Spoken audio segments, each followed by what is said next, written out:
You want an EV and they're too gosh darn expensive. Well, what if I told you that they're not? Maybe you just haven't found the right one yet. Bolt EUV, that must mean it's Saturdays with Jack. Happy Saturday. Happy Saturday, one and all. I should mention, for those who don't know, I'm Brian. Welcome to Future Ozza.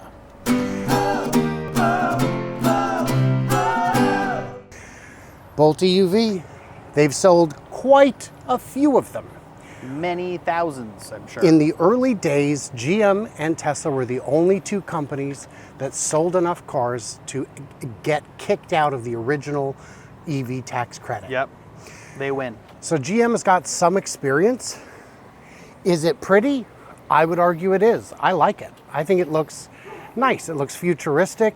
They've got a hint of a grill, which some people still need, some real grill for the actual cooling that you need. And it looks futuristic. If you don't like the style, I mean, that's kind of up to you, right? And you're wrong if you don't think it's cool, because it looks cool. I think it does look cool. This one especially. I mean, it's got the white-out Stormtrooper look. It does, yeah. With the white seats, too, and the black accents. I think it looks cool. I got a Stormtrooper coloring book. Finished it in about 3 minutes. When you left the store. Yeah? Yeah. I think it comes done. And I think this is proof that this was traded in by a Tesla driver. Yep, Tesla drivers. Yeah. I should let them do test drives It happens. And by the way, there are shops that'll, if it matters, a few $100, they'll polish it up as good as they can. They'll make it nice. Not a real big deal. One thing I like about the Bolt is that it's small, but it's big. It's big.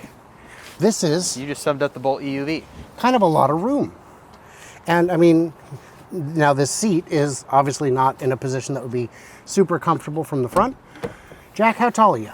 I am 6 foot, and I have knee room and I have headroom. So if I wanted to like lounge, I'd be here. Wow.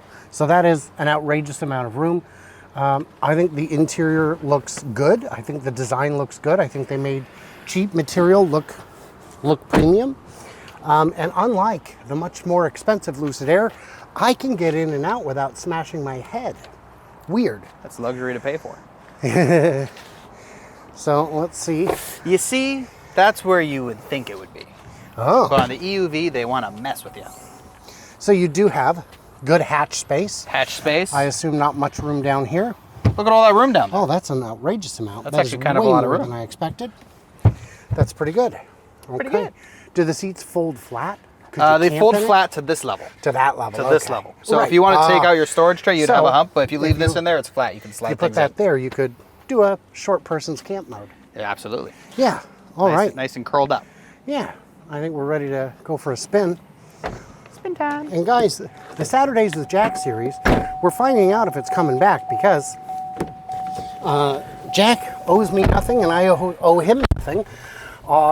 Full disclosure, Jack, and you probably disclosure. don't even know this. I have no idea. Our financial relationship, if I'm being fully honest, is that Peter, who works here, Yes. is a member of the Oregon Electric Vehicle Association. Yes. And he sometimes brings stuff to the potluck, Yes. which I may or may not have eaten. So that means you kind of owe us. I owe you guys to the tune of nickels, like Nickels worth of like food ingredients. literally nickels. Yeah. Well, So we need some more videos, guys. yeah, Get liking. Get subscribing. get subscribing, Get commenting. So what we're doing is going out for a quick drive, and yeah, leave comments, share these, like the videos, hit the thumbs up, subscribe, and that's how we know to do more Saturdays. I don't sleep at night until I see you guys leaving lots of comments. I need something to think about. This guy. All right. So today we're in a car that makes sense. Do you sell any of these? I sell so many. I sell these more than anything else because they make sense. Mm-hmm. They have enough space for people and their things. I'm so good at these. He doesn't know how to shift things. 2 episodes in a row. There you go. Oh, immediately starts rolling. It's got okay. space. It's got 200-something miles of range. It's cheaper than most things. They qualify for all the incentives. So this is one of those things that still gets that federal incentive while it still exists. Through September, guys. September 30th is your last chance. You've got Call me. one more month, literally from the time this comes out. Yes. A month to get that credit. You just have to take delivery. You don't have to like file your taxes, although, you know, I mean, what you got to, ooh, ventilated seats, Jack. Yeah, we have ventilated seats. That's the other thing that makes sense. Whoa. Okay. It's fast enough. It's Adequate. faster than my Nissan Quest, which was pretty fast. And there might be other settings we can adjust. We'll get to that in a minute. Sport mode. Yeah, That's yeah. better. So that is, if you're comparing it to, you know, a Model 3, the Model 3 is going to be peppier. But if you're comparing this to any economy car, come on, that's great. And it has ventilated seats. And it has ventilated seats. Now, you said you sell a lot of these. Part of the reason is they made a lot of them. They did sold make a a lot lot. of them. They did. And now it's yours. I have lots of choosins. And so what do these go for? These, I mean, the nicest Bolt EUV ever, like this one, is going to get up, you know, 23, 24, 25 would be like if it had no miles on it. So you find these all the time for very low 20s, oftentimes in the teens if they are, you know, one of the earlier years and not a Premier. Today we're in a Premier that has the Sun and Sound package, so we get the fancy roof, we get the Bose sound system. The only thing this doesn't have is Super Cruise, Okay. which Super Cruise sucks because you have to pay a subscription. And I don't like that. Does it have any adaptive or anything? It's got adaptive cruise. It won't do lane centering. Okay. So, So it'll hold your speed, Yes. not bonk. Yeah. But you got to keep You got to keep it between the lines. it between the lines. And if you can't do that, give me your license. Yeah. A lot of people don't like those features at all. Yeah. We know the take rate on Tesla's FSD is 10-15% in countries where they can actually use it. And we learned on the earnings call from Elon that of the people who have been given free trials of FSD, only over half of them never even tried it. I mean, back to things that like kind of scare people off. You know, we were talking about how the one pedal driving kind of scares people off when they're the first time into an EV because it's just so different. Half the times I tell people, and I'm like excited, I'm telling people this has lane centering, you know, just keep your hand on the wheel, it'll keep you in the lane, it'll take the curves of the highway for you. Half the people are like, oh, I don't want to do that. How do I turn that off? Like, very few people are like intrigued by that. More people than not are scared and they don't trust the vehicle. Reasonable. Yeah. Now, because it's a car and reasonably new, you've got backup cameras, you've got, you know, proximity warnings, and you've got all Blind that spot stuff. monitoring. Yeah. My 2016 Nissan Quest, blind spot monitoring was a premium feature that was not available on the trim level I got. And I was like, you're paywalling safety. Basic safety, you guys. It's expensive. Oh, get real. How dare you, Nissan? My thing in this car that I wish everybody had was the camera rear view mirror. What? So turn on and offable with the dimmer switch. So this is great. So now you're not looking past headrests. You're not looking past your rear passengers' heads. You're not looking past your C-pillar. You just see everything behind you. Not looking past the Yep, you don't have to look past that. 360 X5. Here, I'm gonna take away your mirror for a second. Yeah. So this is what you would normally see. You would normally see a bunch of headrests and barely one lane behind you.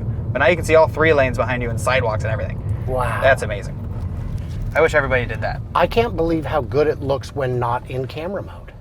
Yeah, it looks great. Because it's a normal mirror. It's a nice frameless mirror. It looks modern and sleek.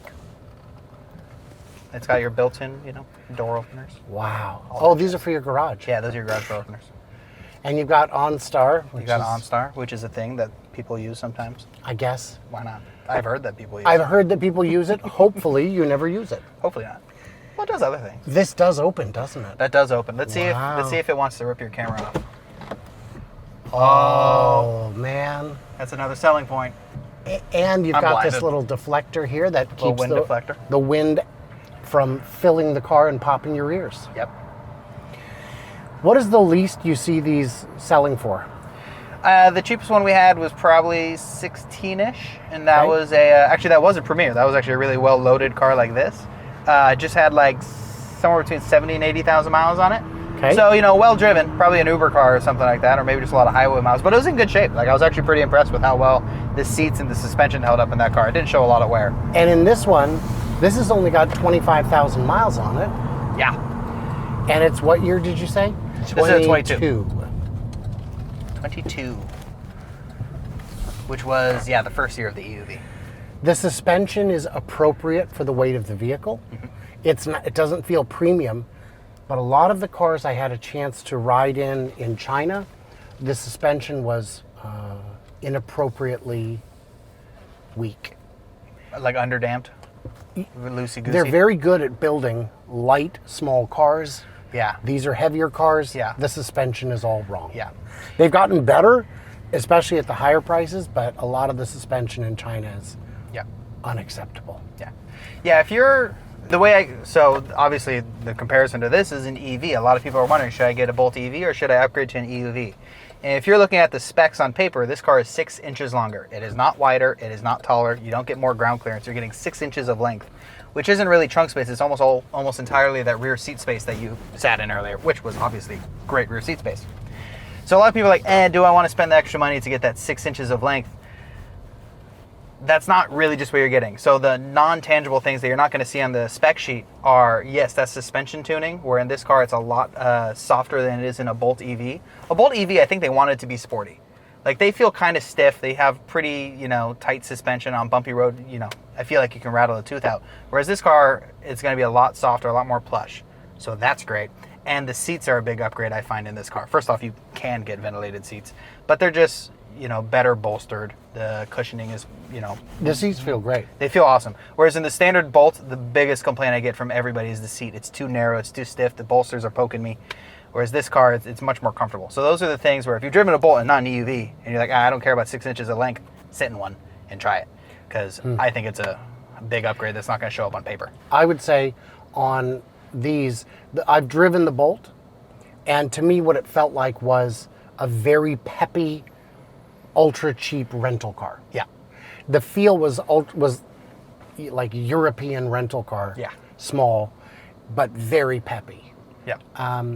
And this feels better. It feels more substantial. This feels like quality-wise, ride-wise, this feels like a very premium early 2000s Honda to me. How's a baby? Oh, yeah. Oh, yeah. I don't know. His first car was a Miata. Yes. Mine was an 82 Honda Civic. Oh, there you go. It was fine. Must be nice. 80 Honda Civic? 82. 80 was... They were progressing very quickly. Where were they? There's a big difference between the 80 and the 82. Don't get it wrong. I had an 82. Not an 80. The 86, those were already nice cars by then. Got it. So it was moving quickly. Interesting side note, I learned this from a Honda engineer who I met in China. Honda didn't design cars, they designed motors. And they would make this amazing, compact, amazing power plant and then design the car around it. So they had the perfect packaging. And you look and you go, wow, how did you make the perfect motor for the packaging? That's not what we did. Motor came first. Motor came first. That's why my Honda Civic, which was a great driver, peppy, had a 1.3 liter engine at a time when, that's nothing. Yeah. I did have a 2003 Civic. It was the hybrid from 2003. That was a 1.5 liter, and it was a hybrid stick shift, which is the reason I got it, because those are really rare and hard to find. And I loved it because you'd be engine braking. You could downshift an engine brake, and you'd get to see it charge the battery. It had a little display, and I love that thing. And actually, now that I think about it, it might have been a 1.2. It might have been a 1200. And it's like, isn't that a motorcycle engine? Sounds like a big motorcycle It engine. was a different shape, so it wasn't. But inductive charging? Inductive charging exists. No cooling. No cooling. China's got us on that one. Got us there. Buttons. Actually, toggle switches. Ha! I win again. Tesla sucks. Just kidding. Tesla. Well, let me fine. use the voice commands to turn off ventilated seat. Oh, get out of here with you. You have a toggle switch.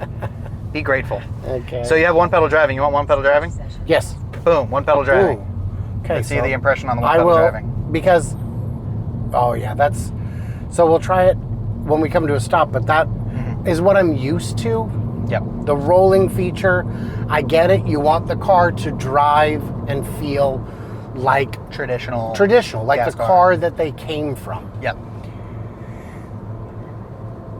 The Chevy, I think, does a great job at the last 5 feet of stopping. Like the actual, the trail brake, Yep. where so you don't get your head whipping when the car starts. I think Chevy does that better than most cars that I've been in. So hopefully we'll get to a stop here soon and you'll feel it. But if you were told to snap your fingers when the car actually stops moving, you wouldn't be able to do it. It's that smooth. That's great. So, Very unusual. We've been in some cars together that, boy, it just doesn't feel like it's gonna stop. But that's a different matter. Any features we're missing? We mentioned the sunroof. The panoramic glass / sunroof. Yes, opening. It does Super open. rad. Bose sound system in the Sun and Sound package. Heated ventilated seats, heated steering wheel, heated rear seats. No vents for the rear passengers, Interesting. so it's not that big.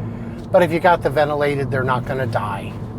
Well, they don't have ventilated seats back there. So It's ventilated and heated front, only heated rear. So that's how that works. And no air in the back. No air in the back. Well, so you got to point your vents back there and go Not full everyone beans. likes their passengers. No.